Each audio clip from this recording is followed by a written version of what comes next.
Okay, so let's continue our discussion of welfare economics. Just to review where we are, the first set of lectures in the course are about positive economics, about understanding where supply and demand curves come from and what they mean. Now, last lecture we turned from positive to normative economics and actually making judgments about whether things are good or bad, and we introduced the concept of welfare, economic welfare or well-being. And we talked about consumer surplus, which is a measure of how well off consumers are made by a given exchange of goods and services, and producer surplus, how well off producers are made.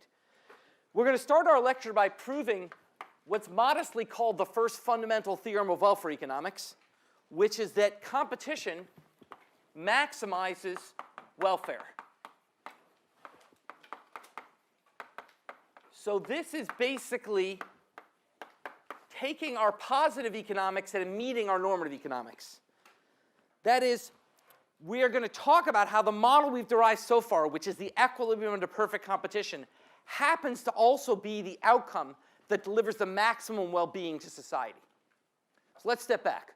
Well-being we called welfare. How do we define the well-being of society? Well, we're going to start with a simple definition, which is we're going to sadly say that social welfare, the total welfare of society, is simply consumer surplus plus producer surplus. That is, we're not going to put any different weights. We're not going to say we like somebody better than another. We're just going to say, look, surplus is produced by a transaction, and we just care about the total surplus that's produced. And later we can come to how we feel about consumers versus producers, and we will. But right now, let's just say we care about the total surplus that's produced for society. How much benefit is produced by this transaction? Okay? Well, the benefits produced by this transaction is going to be the surplus generated for consumers by that transaction and the surplus generated for producers by that transaction. So our total measure of social well-being is going to be the sum of consumer and producer surplus. And we are going to prove, as I said, you don't need to know this, but it's in graduate economics called the first fundamental theorem of welfare economics, which is that under the assumptions we've made, which are many, okay, under the assumptions we've made, the competitive equilibrium where supply equals demand is the point that maximizes social welfare.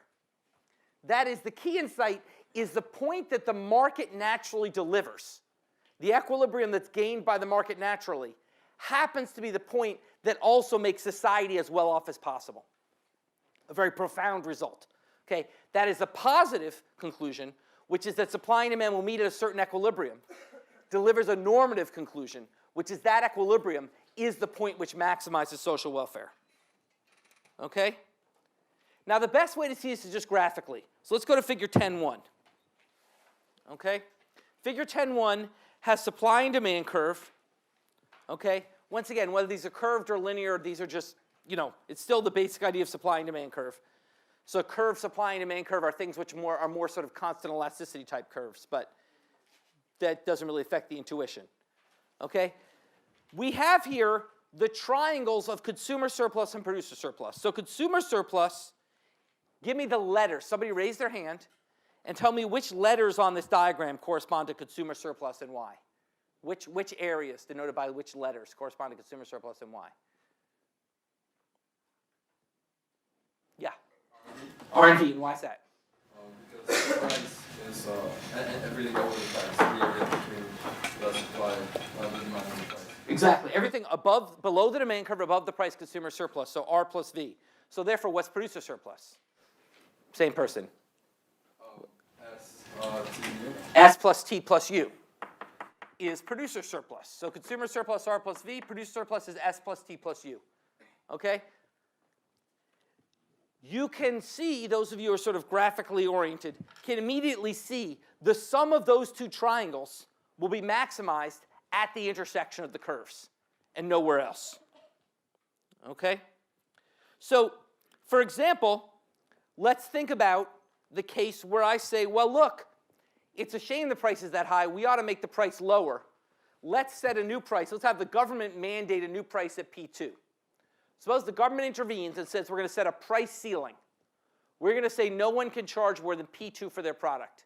And won't that be a good thing? Because consumers will be better off. They'll pay lower prices. Well, what does that do? What does that do to consumer surplus? Well, consumer surplus used to be R plus V. It instead becomes R plus S, which is bigger. Okay, consumer surplus rises. You lose the triangle V, and you gain the rectangle S. But the key point is at the price E2, okay, at the price P2, yeah, that becomes the new consumer surplus. The new producer surplus is what? At that price P2, what's the new producer surplus? So raise their hand and tell me. Yeah, it's T. It drops to T. Producers just get below the price above the supply curve.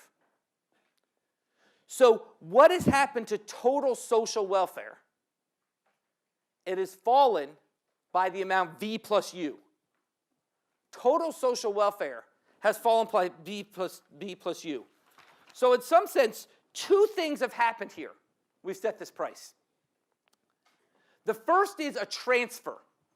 We have transferred the rectangle S from producers to consumers. S used to be part of producer surplus. We're now giving it to consumers. The first thing that happens is a transfer. That was probably the idea of this policy. Make consumers better off. So we've transferred what used to be producer surplus to consumers. That's the rectangle S. That's the first thing that's happened. So thing one that's happened is a transfer of S. But the second thing that's happened is we have created what we call a dead weight loss of U plus V. A dead weight loss of U plus V. DWL, dead weight loss. What is a dead weight loss? That is the net reduction in welfare from trades that are not made. The dead weight loss is a key concept we'll come back to, and I expect you to know it in your sleep. Okay? Is that dead weight loss is the net reduction in social welfare from trades that are not made. The intuition here is that every trade that makes at least one party better off without making the other party worse off is a good trade to do.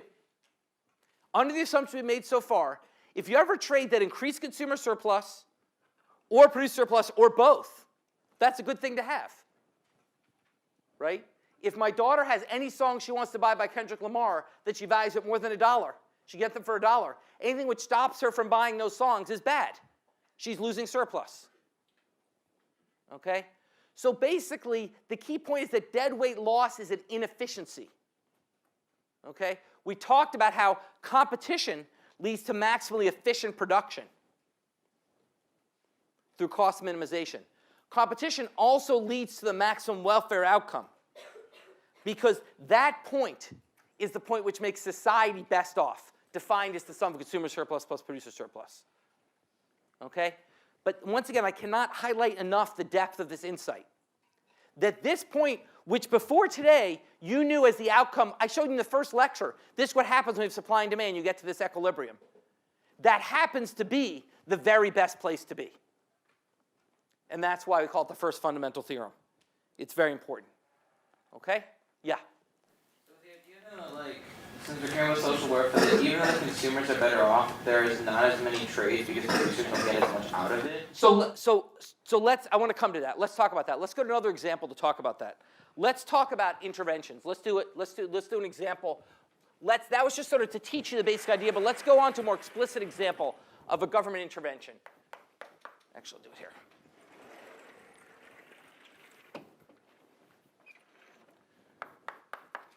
Let me do an explicit example of a government intervention. That will address the question was just asked, because I skipped over sort of a key point here that I'm always not sure whether right order to teach these things. So let's take an example of a market. Let's consider the market for gas. So go to figure 10.2.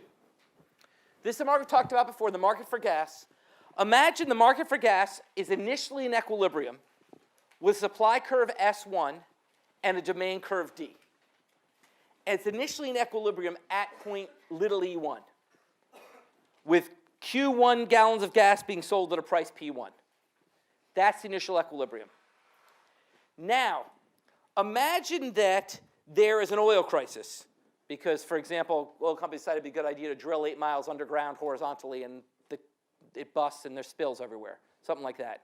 Some random example like that. Okay? And there's a supply crisis. What happens now is suddenly it gets more expensive to produce gas.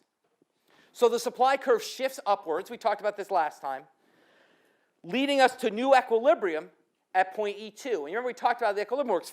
Initially, if we think about it in steps, initially you've created an excess demand because gas companies no longer want to supply Q1 gallons at a price P1 from the new supply curve. So you shift along the demand curve to the new point E2, which is new equilibrium. And all's well and good. Okay, prices go up. That's what happened after deep water and things like that. Okay? Now, imagine the government doesn't like that. Imagine the government says, well, we don't like that. We don't like the fact consumers have to pay more for gas. Consumers vote us out of office when they have to pay more for gas. So we are going to solve this by imposing a price ceiling. We are going to announce the price of gas must remain at its old level P1. Okay? So let's go to figure 10.3. Figure 10.3 shows what happens when the government imposed that price ceiling. Okay? Well, the first question is, if the government imposed a price ceiling of P1, how much actually gets sold in the market? This comes to the question that was just asked.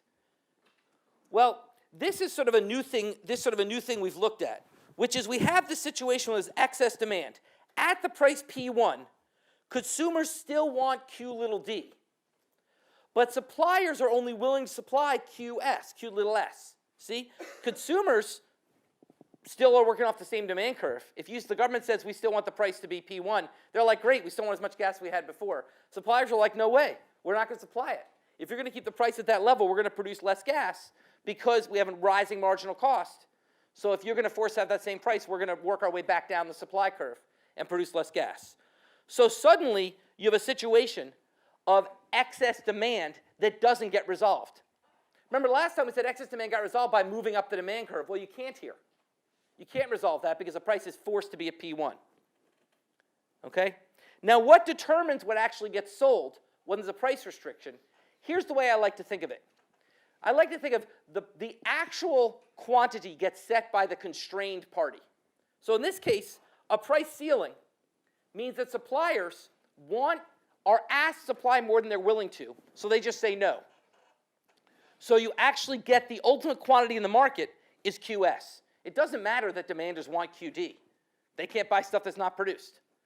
Likewise, we'll do examples later with a price floor where consumers want less than suppliers want to provide, then it's consumers that decide what gets sold.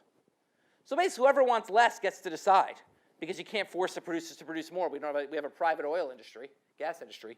So you end up with QS units of gas sold at a price P1. So what the price ceiling does is move you from E1 to E3. You would have moved to E2 without the government intervention. Instead, it moves you to E3. Okay? And as a result, you end up with consumer surplus being A plus C, producer surplus being E, and relative to an unconstrained world, not relative to where we were before, but relative to without government intervention, you have a deadweight loss of B plus D. Yeah? You step in and start producing stuff yourself. Well, that's a very deep question. As I said, we don't have a nationalized gas industry. We just have private gas industries. There's a separate issue of, a larger issue about whether private or public sector should be producing things, and that's sort of beyond the scope of what we're discussing here. But for now, assume the government just has a regulatory role, not a gas production role. The government, by the way, does have a little of a gas production role because the government actually has something called the Strategic Oil Reserve, where they have millions of barrels they can actually release out on the market at certain times. The government does have a way to try to deal with this. But for now, let's assume they're not going to use the Strategic Reserve, just regulate price. Okay? So they regulate price, and what they've done is they've created a deadweight loss. Okay? So basically, if we think about it, what are the costs and benefits of government intervention? The costs of government intervention are twofold. What are the costs of this price ceiling? There's two costs. Cost one is you've created an inefficiency. you've created this deadweight loss.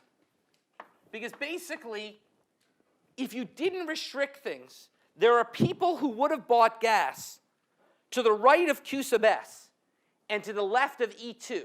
Those units between Q sub S and E2, where E2 intersects the x-axis, those are units where the consumer surplus plus the producer surplus is positive, right? You look at the unit right to the right of Q sub S. That's a unit that consumers would have happily bought at the new higher price, and producers would have happily sold to the new higher price, but the government isn't letting it happen. So that's a deadweight loss. So that's an inefficiency. Okay? So that's the first cost. The cost to society of trades that don't get made. And we call this an efficiency loss.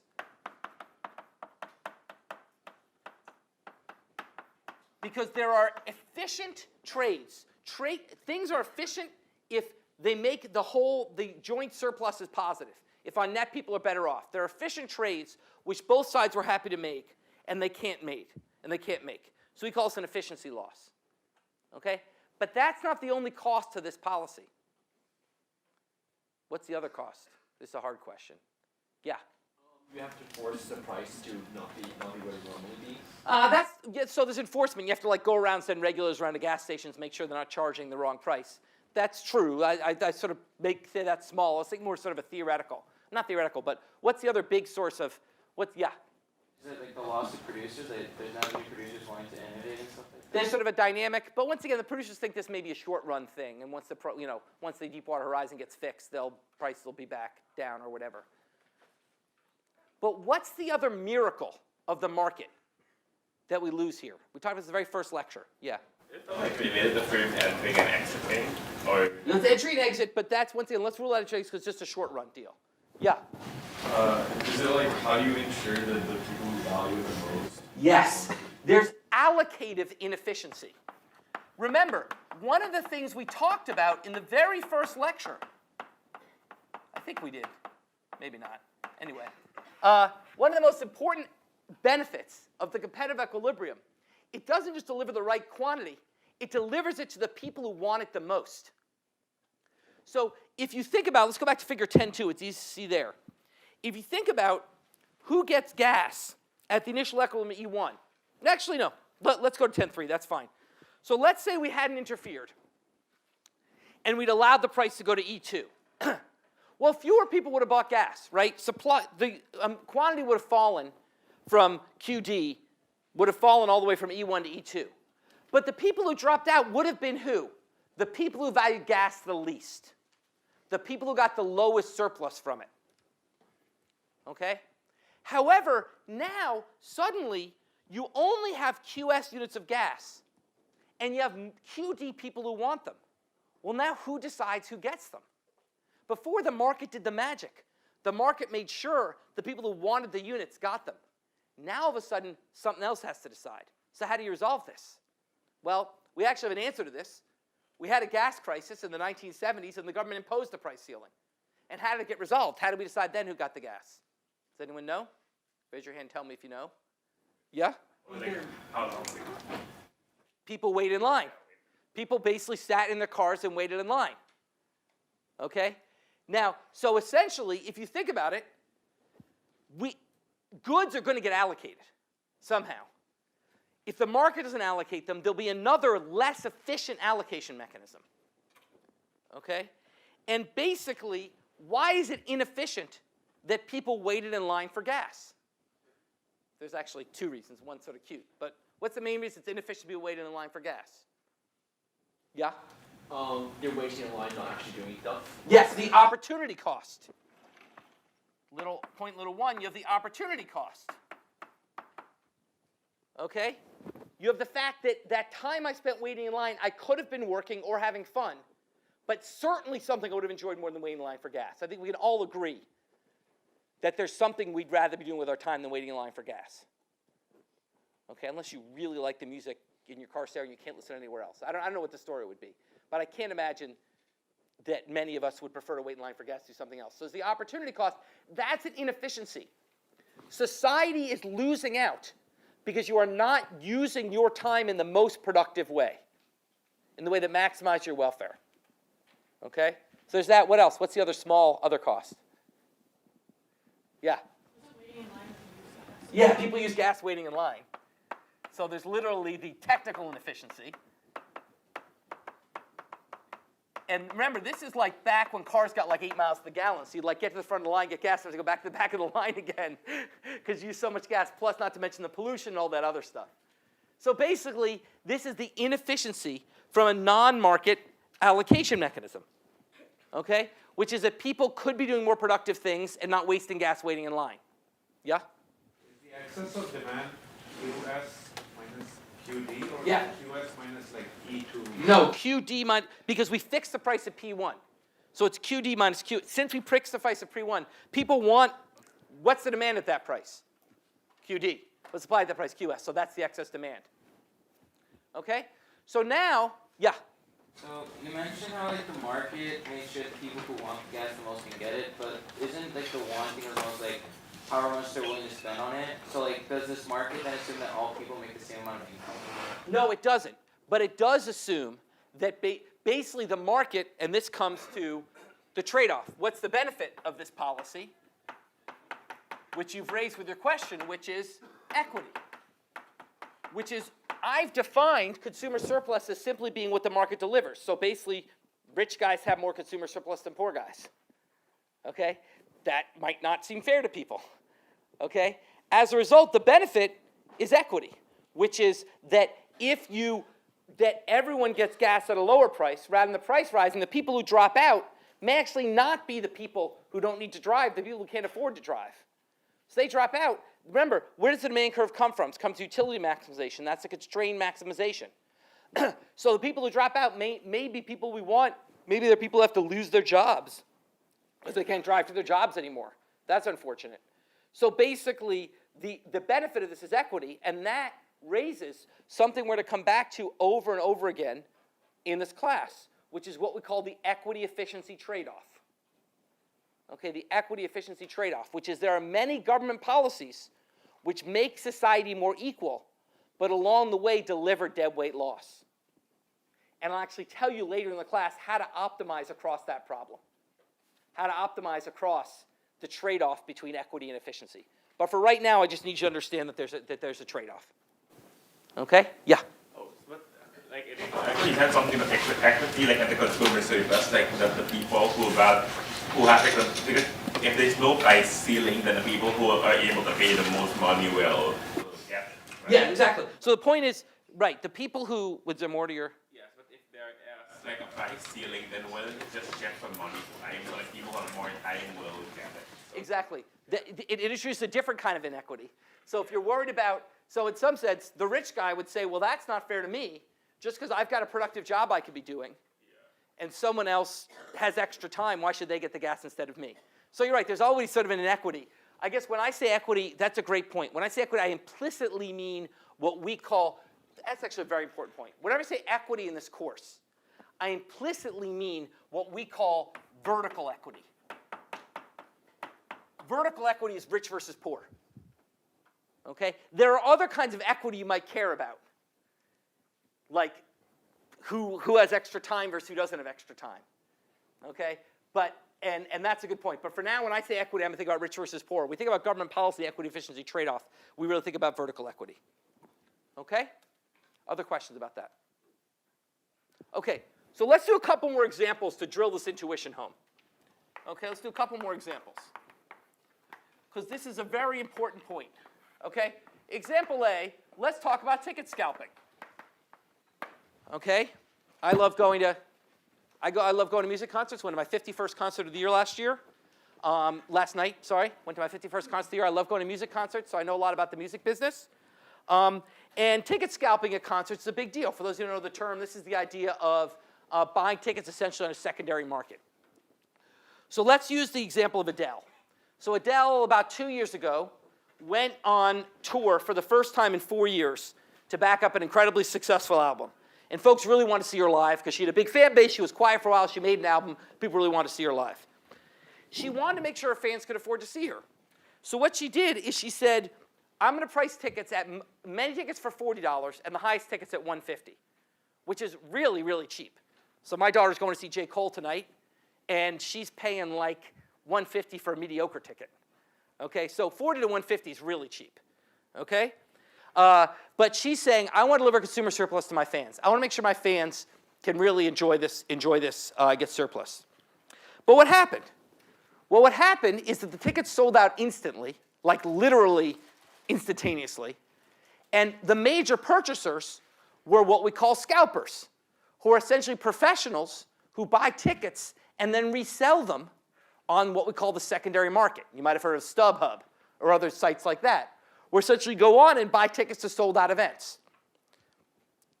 And the prices on StubHub were much higher. It was about $1,500 for a good ticket, about 10 times what she'd set the price at.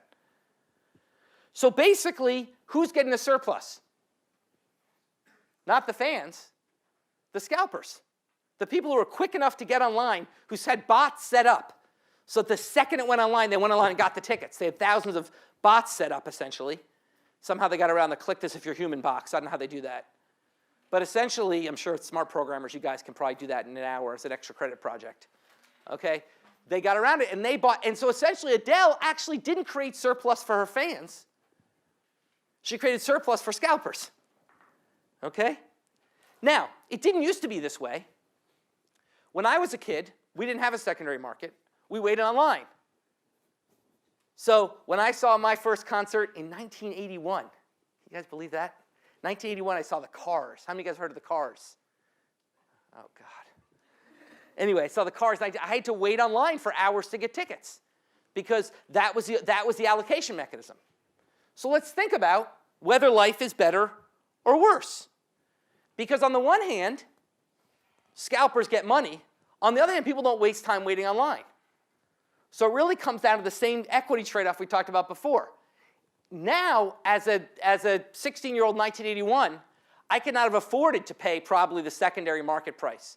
But I was just 16, I had nothing to do with my time. So I was happy to spend hours waiting online. Okay? But on the other hand, you could say someone who's very productive, who is a big fan, who's very productive and could be out inventing new products if they weren't standing online. They might say, that's really inefficient. I'm happy to pay $1,500 and spend my time inventing new things rather than have to sit around waiting online. So it's not clear which is the better or the worse system. It's hard to say. Yeah? Doesn't that become like a market with the scalpers then? So like the demand for the Adele tickets and like with all these different scalpers having all these different tickets, they'll be like changing prices and all that? Well, no, here's the point. That's a great point, which is that in some sense what the scalpers do is undo Adele's action and create a truly efficient market. So think of the scalpers as essentially undoing Adele's action, which distorted the market. So you have a market for Adele tickets, which is an equilibrium of $1,500. Adele tried to set a price ceiling at $150, seemingly selfishly, saying, look, I'm willing to give up my surplus, okay, for my fans. But unfortunately, it didn't work out that way. What happened was the market re-equilibrated at $1,500, but that extra surplus didn't go to Adele. The consumer surplus still remained above $1,500. The difference was that extra gap from $150 and $1,500 didn't go to Adele, it went to the scalpers. So it's probably more efficient than waiting online, because waiting online has inefficiency, whereas this instantaneous bidding is more efficient. But it, in some sense, is delivering that. The efficiency gain is being delivered not to consumers as Adele wanted. It's being delivered to scalpers. Okay? So basically, now, there's another alternative. What could Adele have done instead? What's another way Adele could have approached this? Well, she could have auctioned her tickets online. She could have said, look, I know that I can't manage to deliver $40 tickets to my fans. I just can't defeat the scalping system. But why should the scalpers have the money? I'm going to auction my tickets. And essentially, she could have set up an efficient market online where people bid, and then you would have gotten the efficient outcome. And you wouldn't wait online, you would have bid. Now, it would have been an inequitable outcome, but basically the same fans would have gotten the tickets as in the end got them from the scalpers. But instead of paying $1,500 to the scalpers, they'll pay $1,500 to Adele. And probably that's a better outcome. I mean, you know, Adele doesn't need the money. But at the end of the day, if Adele's generating that amount of goodwill from her fans, it seems like she should get the money, not a bunch of scalpers. Okay? So I guess probably I'd rather have her have it than the scalpers. Now, Ticketmaster's tried to set up auction systems, recognizing this problem. And they're not really taking off. And it sort of speaks to the fact that people don't really like to think about economics. Okay? So there was, that basically people are like, yeah, but if you auction, that's ripping off the fans. That's no fair. And Ticketmaster say, well, you're getting ripped off anyway just by scalpers. And they said, no, I can still get online first and get my ticket. And people just didn't like it, thought it was unfair, even though it's almost certainly a better outcome for society if you think Adele should have the money rather than the scalpers. Which speaks to the fact that, you know, morals matter in markets. Okay, we like to think of these markets abstract, amoral concepts. But morals do matter. Okay? And that basically it sort of matters, you know, you sometimes can't do the right thing because it might not be the thing that makes consumers willing to participate. Okay? So that's one example, scalping. Another example, food banks. Okay, food banks are organizations which provide, oh, yeah, go ahead. What if you force that like everyone, like when you buy a ticket, you have to put your name on the ticket so that only you can. Yeah, I've thought about that. So if I could do anything I wanted in life, I'd be a rock star. And I thought if I was a rock star, it'd be cool. I'd like have a concert for like my mega fans, or like they'd have to prove who they were, and I'd have a bracelet and stuff. It just seems like it's too hard. It seems the technology is just too hard. So actually, there's a really cool example of this. I was on the phone this morning with a rock and roll promoter who's doing a super cool thing. So as the election approaches, I will nag you guys to vote. Voter turnout among the young is an enormous problem in the US. So she is running a series of concerts around the country where if you show a picture of yourself outside a polling place, you get into the concert for free to try to promote voting among young people. It's super cool. It's called I Voted. You can look it up on the web. It's kind of a cool thing. There's a couple concerts here in Boston. They're all over the country. So you could think about things like that. The question is ultimately, you know, do people Photoshop the picture in front of the voting place? You know, it's just a question of enforcement. Okay, so let's talk about food banks. So basically, these are organizations that provide free food to the poor, and the biggest one is called Feeding America. Feeding America has food banks all over the nation, and they provide free food to the poor. Okay? Now, their goal then is they have to figure out where to send the food to get to people who need it the most. Now, a market does this naturally. Basically, if people want more turkey in location A, then all of a sudden the price for turkey goes up. All of a sudden, the store runs out of turkey. It says, wow, I can charge more for turkey. It raises the price, and it equilibrates the market. So a market solves for sending the right food to where people want it. But the problem with Feeding America is that they didn't have that market. So they just had to decide where to send stuff, and they'd screw up. They'd like send potatoes to Idaho, where like they're drowning in potatoes, stuff like that. So it was very hard for them to figure out where to send the food exactly where people wanted the most because they didn't have the market mechanism. They wanted to give it away for free. They'd sort of defeat the person they charged for it, but they didn't really know. They didn't have the market to tell them where folks wanted which foods. In the real market, if you want real foods, you bid the price up. In their market, you couldn't. So Feeding America came up with a really clever solution. They made a virtual market. They said to each food bank, we are going to give you a fake budget of X hundreds of thousands of dollars. And you bid for which foods you want based on what the people in your area want. And we will then allocate it according to those bids. So they got the market mechanism working without the food banks having to actually give any money. Okay? So in that way, they massively reallocated food. They suddenly said, hey, the one from Idaho is bidding really high for turkey and not all for potatoes. Maybe we should send them more turkey and send potatoes elsewhere. So they essentially got market signals from a non-financial transaction. It was a super cool idea. And there was a huge benefit. They were able to effectively allocate about 50 million pounds of food through this mechanism, making sure that food got to the folks that needed it.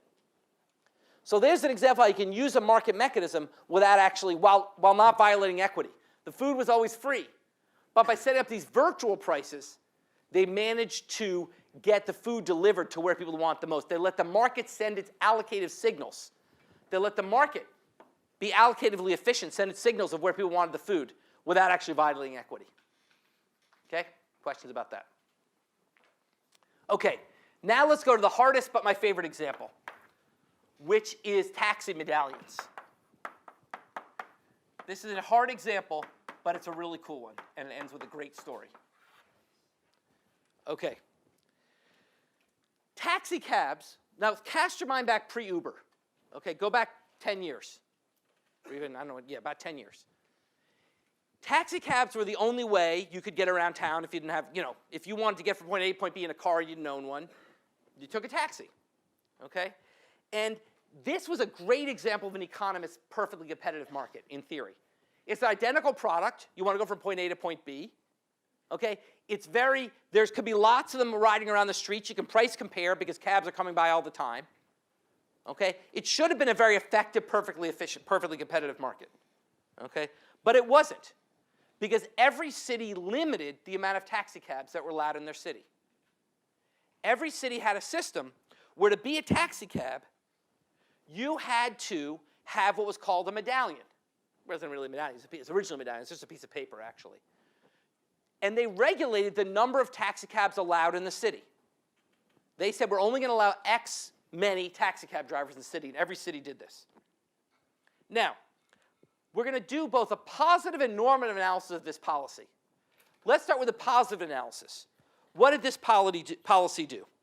Okay, now I'm going to go to figure 10.4. Figure 10.4 will be one of the most complicated figures to do in this class. So I'm going to go through it as slowly as I can, but please stop me if it's not clear. Okay, one of these figures will go back and forth between the two sides. So on the right-hand side is the market. On the left-hand side is a cab firm. We're going to start by assuming all cabs are identical.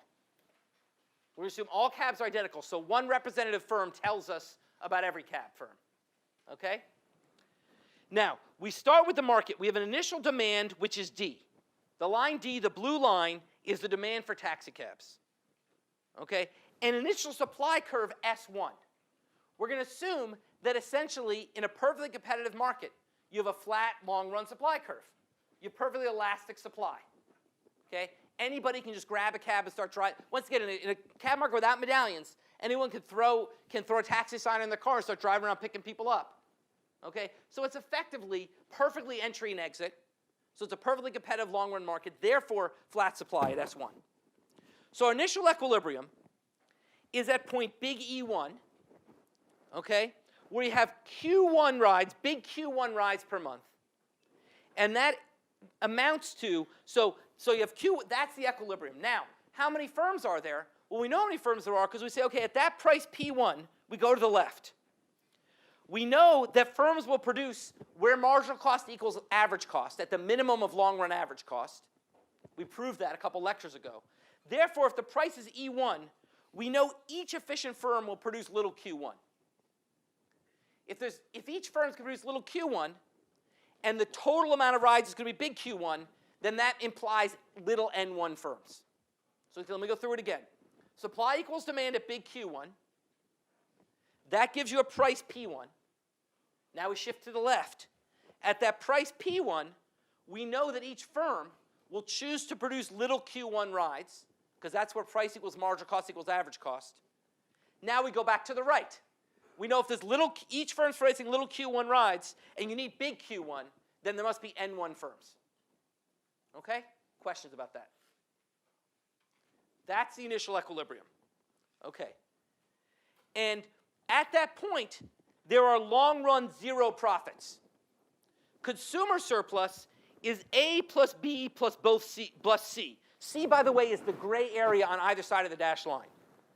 A plus B plus C. We mark it twice because it's confusing with the dashed line there. So the blue area, the green area, and the gray area are the consumer surplus. And what's the producer surplus? What's the producer surplus? Raise your hand and tell me. Yeah. Zero because? Yeah, it's in long-run equilibrium, there's no profits. In long-run competitive equilibrium, remember, profits are price minus average cost, but price equals average cost. Okay? So there's no profit. So it's all consumer surplus, all well and good. Now let's say the government comes in and says, we're going to have a medallion system. Okay? So let's say we're going to have a medallion system. We're going to have a system where only little n2 cabs are allowed in the market. Little n2 are the only number of cabs allowed in the market. Okay, so what is the new market supply curve? Start on the right. What's the new market supply curve? Well, up to little n2 times Q1, nothing's changed. Each cab company used to provide little q1 rides at a price p1. So up to the point little n2, little q1, we're on the same supply curve we used to be on. But then things change. Why do they change? Because now let's say riders want more than little n2, q1. Well, you can't deal with that by entry. You have to deal with that by the existing cab drivers working more. But if they work more, supply curve is upward sloping. Because now marginal costs can be rising. Before, the reason supply curve was flat is when you went to the right of little n2, little q1. As you move to the right, you just got more entry, and everyone still produces at their efficient level of little q1. Now, when you can't allow more entry, firms have to produce more, and suddenly they're not at the cost minimizing point. They're riding up their marginal cost curve. So the supply curve becomes flat to that point and then becomes upward sloping, and that's S2. S2 is the red line that is flat to the left of little n2, little q1, and then becomes upward sloping. And the new equilibrium is at point E2, with n2 firms, by law you can only have n2 firms, pricing little q2 rides each. Okay? And your new equilibrium is big q2, and that new equilibrium price is, P2. The new equilibrium price is P2. Okay? Now P2, if you go to the old P2 is the point, if you look at the price as P2, but forget the AC2 curve, focus on the AC1 curve. Okay? The average cost function hasn't changed, it's still AC1. So if their price is P2 and their average cost curve is AC1, they can produce where price equals marginal cost at little e2. Okay, so let me back up. Let's go back to the curve on the right. The equilibrium is now big E2. That's at a price little p2. Now shift to the left. At a price of little p2, firms produce where price equals marginal cost, right? Price equals marginal cost at a quantity little q2. So firms produce little q2 because that's the point at which price equals marginal cost. They produce at little q2. Well, if they're making little q2 units at a price p2, they're earning profits of pi, the shaded area, because they are producing units at price above marginal cost. And they're producing little q2 units. So every unit they produce, they're earning profits on. So the taxi medallion workers the taxi companies are now making money. They're making profits. Okay? Questions about that? Yeah. The idea that if we allowed for more people to go, then profit would decrease. Yeah, but we're not allowing them in. They're making profits. So imagine where we started at E2 and allowed free entry.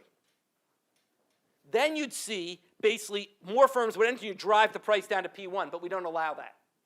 So there's profits. It's a barrier to entry which creates profits, which breaks us from our long-run flat supply curve.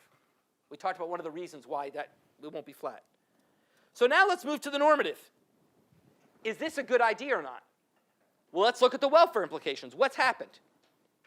What's happened is consumers used to have a surplus as A plus B plus C. Now their surplus is what? What's the new consumer surplus? Raise their hand and tell me. Yeah. Just A. Because the line below the demand, above price is just A. Producers used to have zero surplus. What's their new surplus? Behind you, yeah. B. Because it's the area above the supply curve, below the price line. And C is what?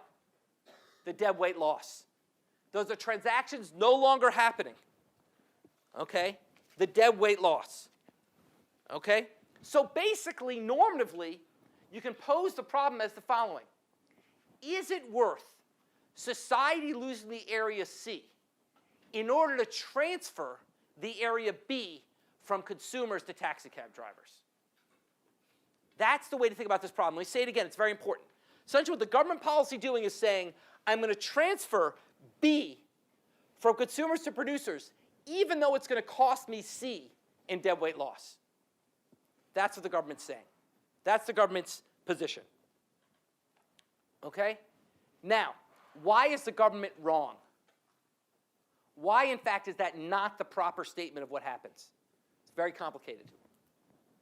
What does the government miss when it says, hey, look, I've made the drivers better off. Sure, I've created deadweight loss, but at least, and I've made consumers off, but at least I made these drivers better off. They lead terrible lives. There's articles in the paper all the time about suicides of taxi cab drivers. It's terrible. What did they miss? Yeah. Because the taxi goes up? They've missed the fact that the taxi cab drivers have to buy the medallions. That the limited number of medallions aren't just given to taxi cab drivers, they're bought. And the taxi cab drivers, what is a taxi cab driver willing to pay for a medallion? They are willing to pay, in the limit, the total surplus they get from driving the cab minus $1. Or minus some amount, that they need to eat. So if suddenly, in a world with no restrictions, with no taxi cab medallions, if you said we're going to give you a piece of paper so you can drive a taxi, but anyone can have it for free, what would it be worth? 0. But in a world where you say you can, if you have this piece of paper you can drive, and drivers earn profits pie, what will the taxi cab medallion sell for? Pi minus some small amount. So actually, who wins? The taxi cab medallion owners. And who are they? They are random folks who happen to get these things in 1920 when they were issued. And their descendants, and people who bought them. Okay? So this leads to my great story. The taxi cab medallion king of Long Island was a guy who happened to have a bunch of these taxi cab medallions, and as they went through the roof, they got worth a lot. In New York, New York had 12,000 permits, and that number did not change since they originally sold for $10 each in 1937.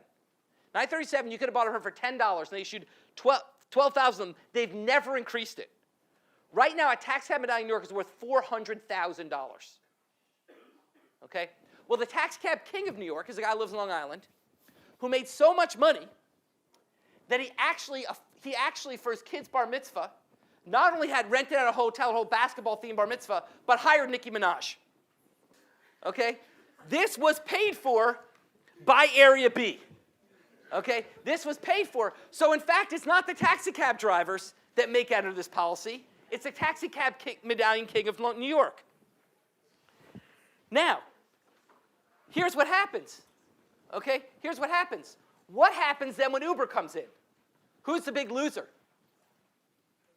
Not the taxi cab drivers, the taxi cab medallion owners. So everyone who tells you Uber's a bad thing because these poor taxi cab drivers are starving, taxi cab drivers were always starving. It was always a terrible life. The difference is price of medallions is down like 50%. And I cry no tears for the Nicki Minaj hiring class of America. Okay? So basically, when you think about people say Uber's bad, it steals jobs, taxi cab drivers. No, it doesn't. Okay? It steals money from taxi cab medallion owners. And that is something we might be okay with. So feel fine taking your Uber. It's a great thing. So let me stop there. I'm going to come back. We'll come back next lecture, and we will start talking about monopoly, the market structure, not the game.